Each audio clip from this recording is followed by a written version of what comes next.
and welcome to the Plant School podcast. I'm Rachel Tenney, and here we learn all about plants, how they work, how to care for them, and it's all taught in a way that anyone from beginner to expert can listen to, understand, and enjoy. So I hope that you will join me in Plant School. Hello and welcome to the Plant School podcast. As you can see, today we are going to be talking about composting, and if you think that sounds like a really dry topic, it's not. It's actually really cool, and as I researched it, I was blown away by the history of composting, and of course I'm going to dive in how to do it as well. So hopefully when you leave this episode, we will all have a grips on how to start composting, how to maybe change your composting game and do better at it. But before we dive in, I'm going to quickly do my giveaway winners. I choose 2 giveaway winners every single episode.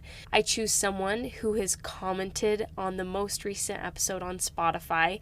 So if you're listening on Spotify, you scroll down and right underneath the episode, there is a place where you can comment. And then I also choose someone who has left a review on Apple Podcasts. I try and cater to my 2 biggest platforms that I know people are listening on. So starting with Apple Podcast, the person winning today is Emmy_Lou_who.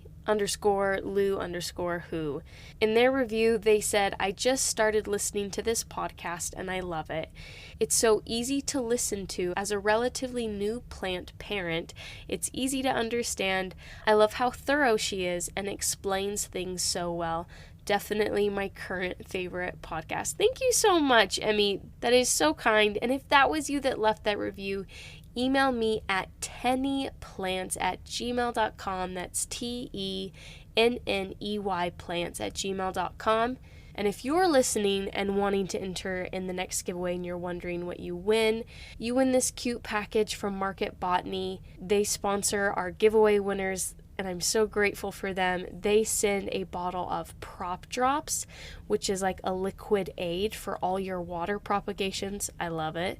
And then they also send you a bottle of their Leaf Shine. Also, love that as well. So that's what you get as a giveaway winner. Let's move over to Spotify. So someone who commented on the last episode, I did ask a question verbally in the episode. I asked you guys what your game changer was for your house plants, and I published all these comments so you guys can read them too, which is so fun. And the one that has been chosen randomly for today's giveaway winner is Esmisha. I hope I said that right. And they said, the thing that has changed the plant game for me is learning how vital it is to understand the effect of light on our plants.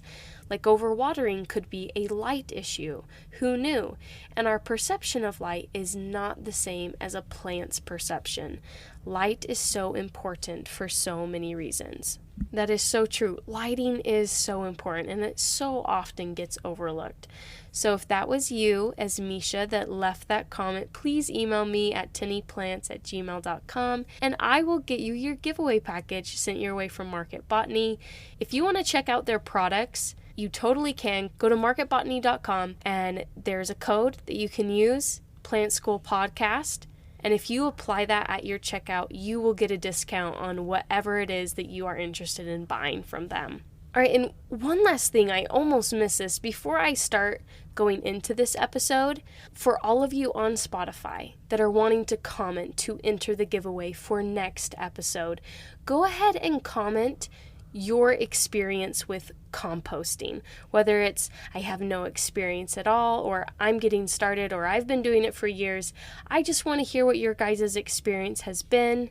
And again, if you comment something totally unrelated, I'm not going to be stingy and cut you out of the giveaway. Feel free to comment whatever you would like, but I think it would be fun to hear what your experience with composting has been.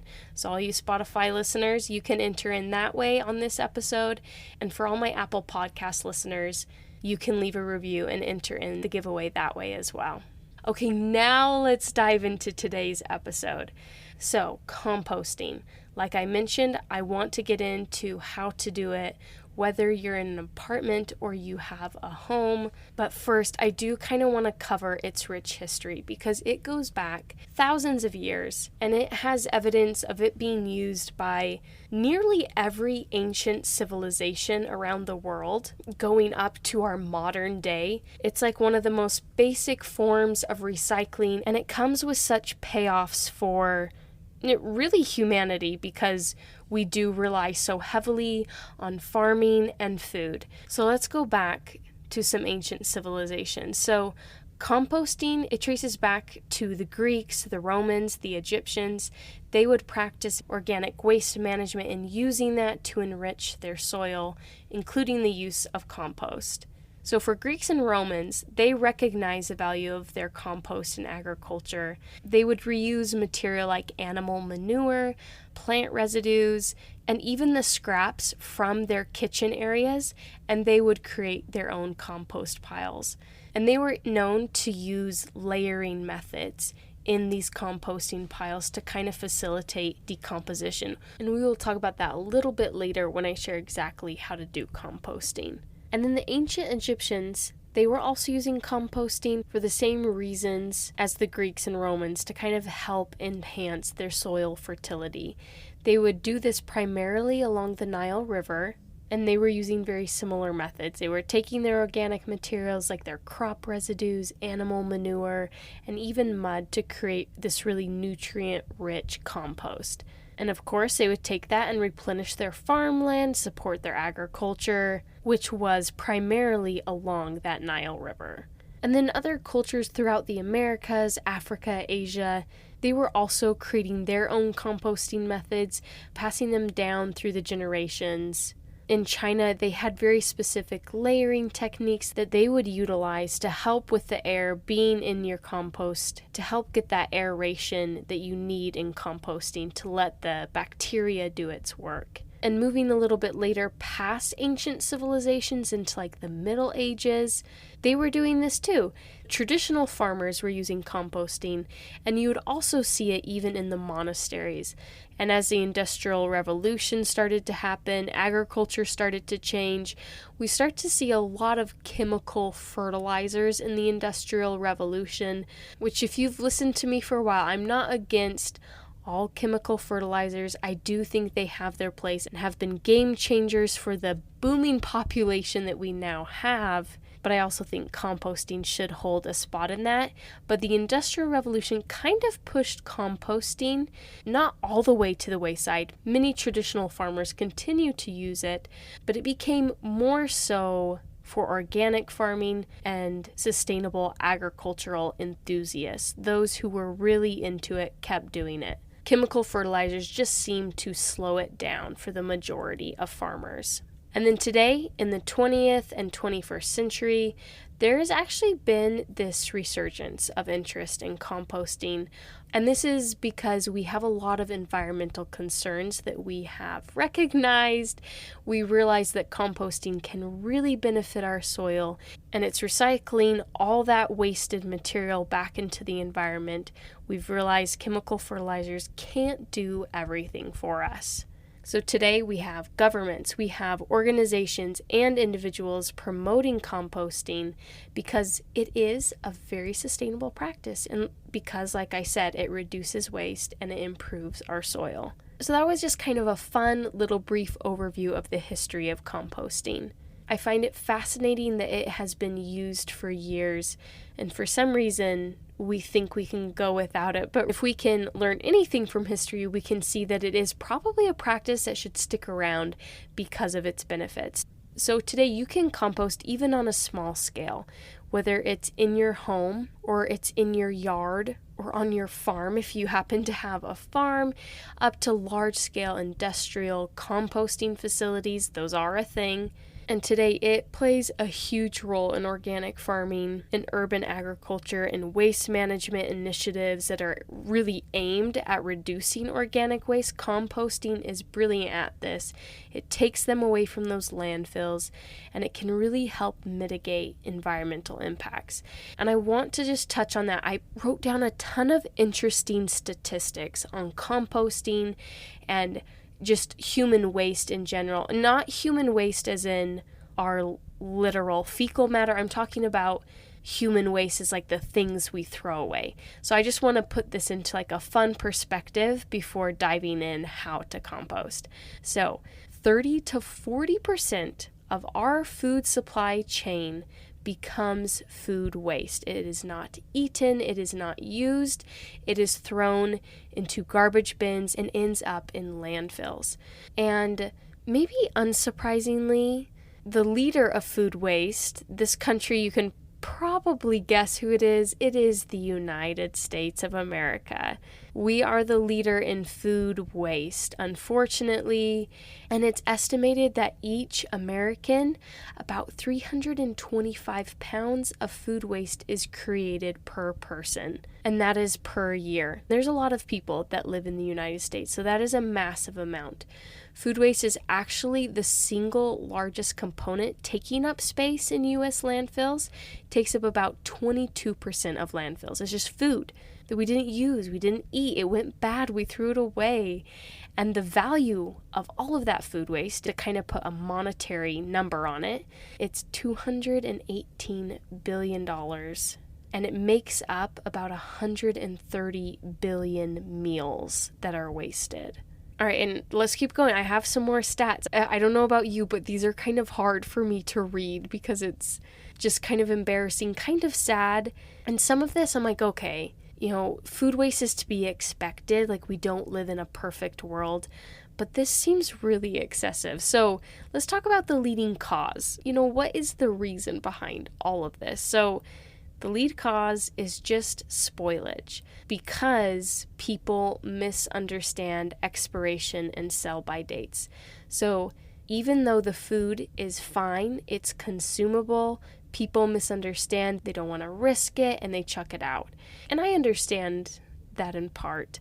You don't want to risk these things. I married someone who is like that. It just doesn't want to risk it. If it smells a little bit of funny, just throw it out.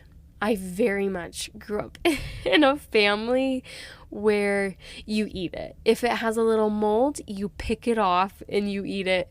My dad was always the one that was like, Dad, this cheese is moldy. Like, I don't know if it's any good. And he'd be like, oh, pass it over. He'd cut it off and eat it, no problem. That man has like the gut of a horse. He's doing great.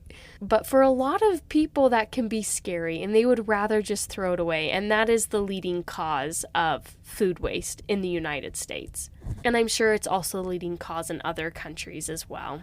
And if you're wondering who is the one doing all this, is it just people in their homes? Is it the grocery stores? What about restaurants? Actually, the number one source is from our homes. 43% of food waste is from our homes. 40% is from restaurants, grocery stores, etc. All of those combined make 40%. 16% is from farms. 2% from manufacturers. So honestly, the farms and the manufacturing facilities are doing pretty good compared to us in our homes. And in a year, it's estimated that the average American family of four throws out about $1,600 worth of produce, just produce, out in the garbage every year. I should have checked the dates on these stats because with the inflation of groceries, that number is probably a lot higher, because I look at that, I'm like, that doesn't seem too bad, but this might be because it is from 2 or 3 years ago. And luckily, I'm going to end this little stats section with some things we can do. So to confront these problems that I've just burdened upon you, you can understand expiration dates, right? The sell-by date does not mean it's expired. That's just for the grocery stores to get it out into people's homes. It doesn't mean it's bad. Expiration dates, you can kind of take it or leave it. I always push the limit, and I cook at home all the time. I've never had food poisoning or anything like that. Of course, use your judgment, right? Learn how to freeze food or store it. That's another way you can eliminate food waste. I love freezing bell peppers and onions and corn and other things like that I know will last a long time in the freezer. You can donate food to food pantries. If you have some that you are planning on throwing out, perhaps give it to a local food pantry, see if they can use it. Another way is to plan your meals and shop with a list instead of just, buying a big old carton of strawberries that looks so good. You aren't sure how you're going to use them, but you're sure that you're going to eat the whole thing before they go bad, and then what do you know? It's bad. Make a meal plan, have a plan for where that food is going to go instead of it just rotting in your fridge. Another thing you can do is to take home leftover food at restaurants. I love taking home leftovers. Maybe that's another thing I took from the way I grew up, but I would never leave leftovers at restaurants. I always cringe when I do. I feel very bad about it. And then, of course, my last suggestion is to compost. Recycling that food waste and composting is a perfect way to keep that food out of landfills. All right, let's talk about how to compost. And honestly, it's not as complicated as you might think. There's two main ways, indoor or outdoor. For outdoor, I would say this is for people that have larger spaces, those who have a backyard.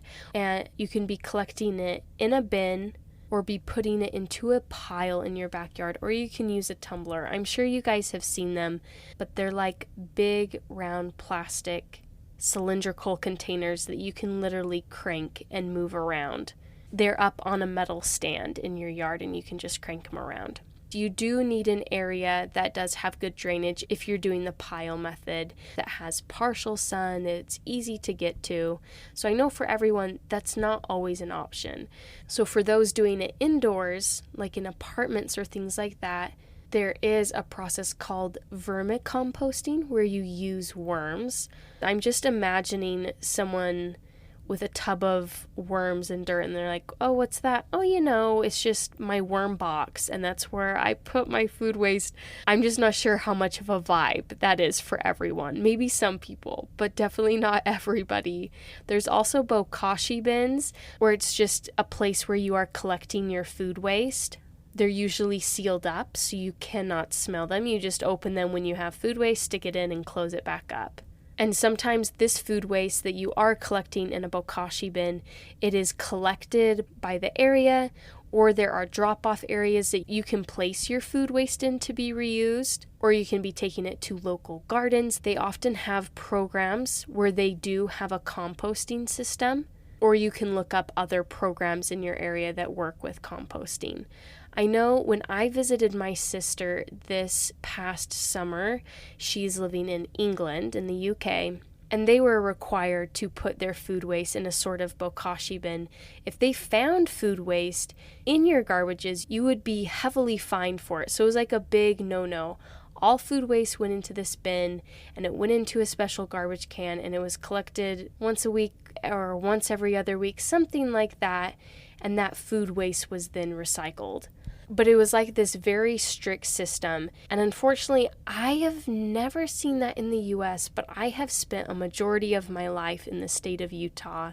But when I looked it up, there actually are some states that do have full-scale facilities that have composting systems. So for all my US listeners, if you live in California, Connecticut, Maryland, Massachusetts, New Jersey, New York, Rhode Island, or Washington, they are very good about reusing food waste and having a program in place for you to use. For the rest of us, we've got to be a little more creative and find a local program or a local way to be using our food waste. So what we're composting, it's kind of broken up into two main groups. There's green material and brown material. So your green material, it's very nitrogen rich, and it includes things like your fruit and veggie scraps, coffee grounds, grass clippings, things that are green usually. And then your brown material is very carbon rich. So that's like dry leaves, straw, cardboard, newspaper, eggshells, wood chips. They're usually brown. And as a note, when you are composting, you do want to avoid certain things. So you don't want to put in too many meat scraps, dairy, oils, pet waste, any diseased plants or weeds, because that can kind of go against your compost pile and can make it quite smelly. And if you're adding in diseased material or pet waste, it can actually cause further problems when you're adding it back in to be used in a garden or otherwise. But this green and brown material is what makes up a compost pile or a compost bin. And the smaller all of this waste is, green or brown, there's more surface area for the bacteria to work with. One of my soil professors from college had his own separate blender that was dedicated to blending his food waste before putting it in his compost pile, because he was just very dedicated to making it a streamlined process that was creating the compost he wanted. And this part is really important. There is a ratio when making a compost pile. You want 2-to-1 browns to greens. So you want more browns than greens. And this is to help in decomposition. It's to help prevent odors. If you had all greens, just all fruit and veggie clippings and grass, and just had it sitting there, it would become quite a smelly, slimy pile. Those browns really add a lot to it. They allow the bacteria and fungi in your compost pile to really thrive and to not get too smelly. Those anaerobic bacteria are smelly and don't do a great job at breaking down your food. And speaking of anaerobic bacteria, the bacteria that survives with no oxygen, because you need aerobic bacteria as well, they need that oxygen. This is why compost piles are layered and why you also have to mix the material. So most people like to have layers of like coarse material such as straw or twigs to help with that aeration. And this is where the tumblers are really nice, because to help with that aeration, you can simply move the crank, tumble it around and mix it yourself. Otherwise, you are kind of shoveling it in and mixing it manually. I know a lot of people like to have separate piles of composting going, whether they've like divided it up with some wood or it's just 3 separate piles lying there, just like the different stages of decomposition of your compost pile. So one will be really close to kind of a soil-like substance, and at that point they're just mixing it, making sure it has enough moisture. The middle pile is on its way, but it's still quite coarse. And then the first pile, that's where they're like actively putting in their scraps. And then when they take their third pile and they've used it in their garden or wherever they need it, they start a new first pile. And each pile kind of moves down. So the second pile becomes now the third pile that's going to be used for the next year, and so on. And this is why having a yard and having a little bit of space is quite needed. Otherwise, using a program that is close to you is the best way to go, or finding another way to creatively use your food waste. And I mentioned this, how composting, it does need moisture. If you let it get completely bone dry, no decomposition is happening. The bacteria and fungi need moisture to live and thrive, and your compost pile will get quite hot, especially with the more greens it has. And that's another huge reason why it has to be turned. Not just the aeration, but because it is hot and it needs to be mixed so that it doesn't get too hot and ruin that decomposition process. And if you do notice that your compost pile is quite smelly, you need to add in more brown material, more dried leaves, more newspaper, more cardboard, or you can decrease its moisture a little bit. If you notice that it's attracting rodents, you can close up your bin if you're using a bin, or you're going to want to avoid meat and dairy in your composting. And when it is done, it should have a dark crumbly texture, have an earthy smell, and this process can take anywhere from 2 to 6 months, just depending on what kind of practices that you are using.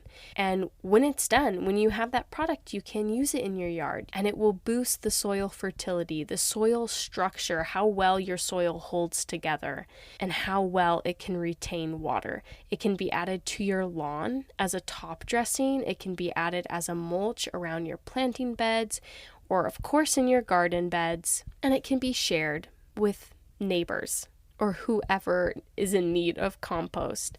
You can see why it's quite difficult if you don't have a yard.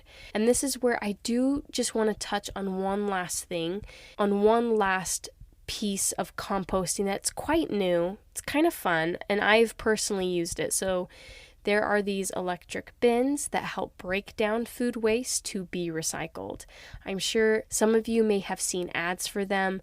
Lomi is probably one of the leading brands that I have seen, but there are a plethora of these food waste recyclers that fit on your countertop. Some people do call them composters, but I'm not sure I would really call it that, because what you're doing is you're sticking your food waste into this machine. It gets hot, it stirs up the food and breaks it into small pieces, and it also dries it up. So when it is done, you are left with what looks kind of like soil, but it's this brown material and it's your dried up food. So it's not really compost. It can be added to a compost. It can be sprinkled into gardens or into parks. If you don't have your own yard, you could take that material with you and sprinkle it around in parks. It doesn't do any harm. It is just helping with soil fertility. And I'm saying this as someone who has done it. I have sprinkled it in my yard. I have not seen any adverse effects from it. I also am trying out one right now. I'm creating a YouTube video about it, and it's called The Mill, and it's more of like a larger scale of the Lomi, where it looks like a trash bin. It's as large as a trash bin, but I put all of my food waste into it. It's very satisfying. And at night, at 10 p.m., it locks closed and it runs its cycle. And I keep doing this, and it runs its cycle again and again until it's full, and the app lets me know that it's full. And then I can take all of that recycled food material, I can feed it to my chickens, I can sprinkle it around, like I mentioned, lawns, gardens, my yard. Or The Mill, I love this. They've set up this program where you can take your recycled food material and mail it to them, and they send it to farms to use. There are farms that they have partnered with that accept this material and use it in their chicken feed or use it on their farms to help with soil fertility. And I just think it's really cool. It's like such a fun way for people who are in small homes, who are in apartments or areas where they don't have yards, because that is the situation for so many of us. The only problem with these units is that they are quite expensive, and I totally understand people not being able to invest that much money into just recycling food waste, because a lot of US states, of course, do not punish you for putting food waste into your trash. But if this is something you are passionate about and you do have some discretionary funds that you can use, I would 100% recommend looking into one of these units. And personally, I haven't made my YouTube video about my review yet on the Mill food recycling bin, but I think it's my favorite. It's also the most expensive, so feel free to form your own opinion and do your own shopping. But anyways, I did just quickly wanted to touch on those electric bins, because I know as I explained the whole process of composting, you might be listening and thinking, I can't do any of that really because I don't have a yard. Maybe I could do the bokashi bin, or maybe I could have a box full of worms that is recycling my food. But as far as composting, it is a little bit harder. And so I wanted to throw that in for anyone who is in that situation. Otherwise, if you want to give it a whack at composting, 100% would recommend.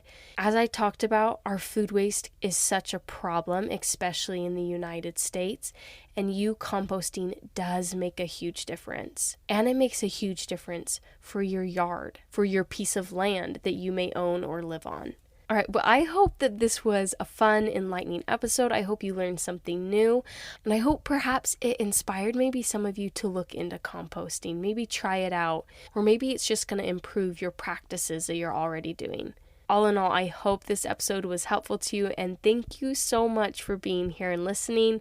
I hope you will join me in 2 weeks for a brand new episode of the Plant School podcast.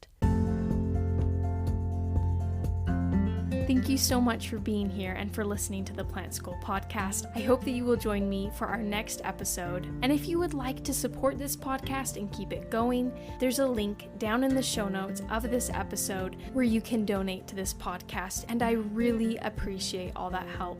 or you can go to my merch store, which is also linked in the notes of this episode, and you can find some really cool plant-related shirts and stickers. And if you want to support the podcast but spend no money, feel free to share it with a friend, leave a review. All these things greatly help me out and allow me to keep doing this. Again, thank you so much for listening and for being here at the Plant School Podcast.